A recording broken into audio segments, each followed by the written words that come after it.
So we're here with Nick Wiswell, who's the creative audio director here at Turn 10. You're working on the audio for Forza 5, which is really impressive. I was really blown away by like the level of detail that you're able to create and to use here. I mean, it's not just like you captured exhaust pipes. You're able to kind of capture exhaust pipe sounds and then model how they sound in like every single circumstance on every single vehicle. I mean, that's like an insane level of detail there. Yeah, but it's what's needed. Real cars in the real world make hugely different sounds based on what they're doing. Are you full throttle? Are you off the throttle? Are you partial throttle?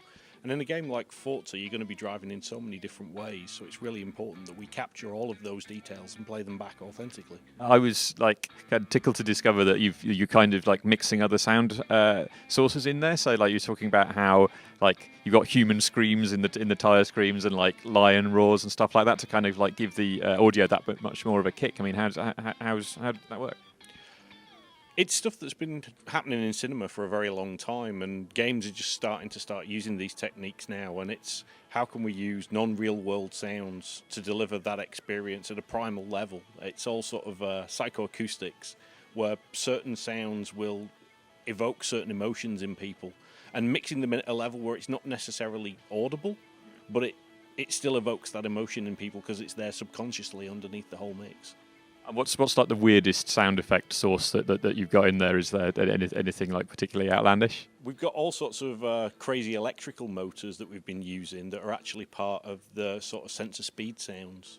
It's crazy how just having a high-pitched zinging sound and then applying Doppler shift to it will make it feel like you've whooshed past something really quickly. So for Forza 5, we haven't got a licensed soundtrack. There's no licensed songs in there at all. It's all this like kind of procedurally generated backing music. Can you talk a bit about how that works? So the goal this time was to create a very cinematic experience and a very cinematic score. So we wanted to go down that path, so we are actually recording live orchestra, we're recording live percussion, we're recording live choir, we're recording live guitar, live piano. All this stuff is being built together, and think of it as a recording session where we've got all the different channels available to us and we're mixing it in real time as you progress through the game. So we've got all sorts of different layers and different elements that we can then adjust to back up what's actually happening in the game at that time to try and drive different emotional responses from the player. And you talked about how you were working with Hollywood, like with like Skywalker Sound, to kind of like pick up these kind of Hollywood tricks.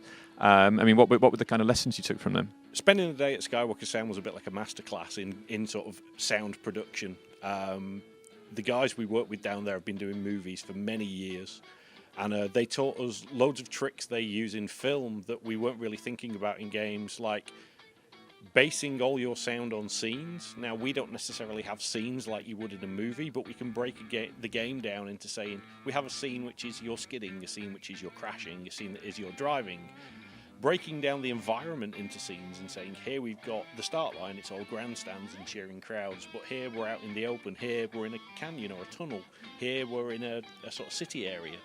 And we can bring all that together and create all these different scenes and then adjust the mix for each of those scenes in real time to try and focus the player's attention on the thing that's most important to them. Sometimes it's visual cues, but we're actually highlighting them sonically and just trying to deliver an experience to the player where it's just like, oh, we want you to notice this.